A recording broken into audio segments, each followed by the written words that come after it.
should be, in my view, repealing something called Section 230, which gave, platforms on the internet immunity because they were thought to be just pass-throughs, that they shouldn't be judged for the content that is posted.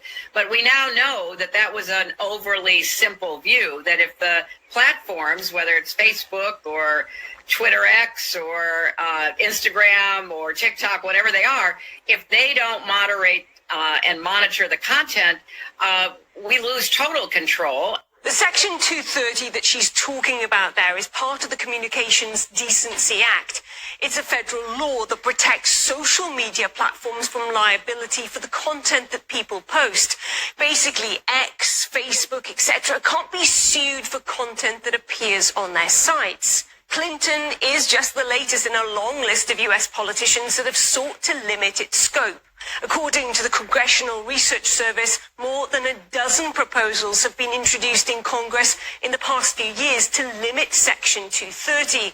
However, none have passed. That could change, though, as the desire to control the narrative becomes desperate. Just last month, former Secretary of State John Kerry let the world know that far from being the solution, social media is the problem. The dislike of and anguish over social media is just growing and growing and growing. And it's part of our problem, particularly in democracies, in terms of building consensus around any issue. It's really hard to govern today. Doesn't sound that bad, right? Well, here's the kicker. The real anguish for elite politicians like Kerry is that without controls on social media, people can, shock horror, choose where they get their information from. And nobody wants that. People self-select where they go for their news or for their information, and then you just get into a vicious cycle. So it's really, really hard, much harder to build consensus today than at any time in the 45, 50 years I've been involved in this. And there's a lot of discussion now about how you curb those entities in order to guarantee that you're going to have some accountability on facts, etc. Hillary Clinton wants to start a criminal crackdown on those considered to be spreading misinformation ahead of next month's presidential election. I think it's important to indict the Russians, just as Mueller indicted a lot of Russians who were engaged in direct election interference and boosting Trump back in 2016.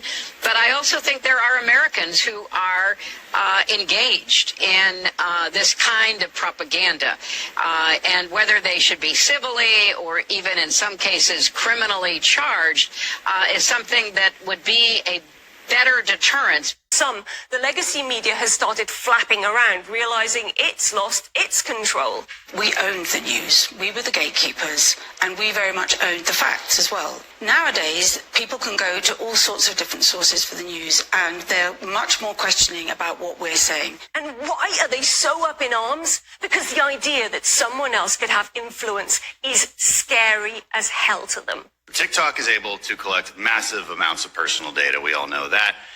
That means it could, if it desired, to use this data to influence narratives and trends, create misinformation campaigns, encourage self-destructive behavior, purposefully allow drug cartels to communicate freely and organize human and drug trafficking.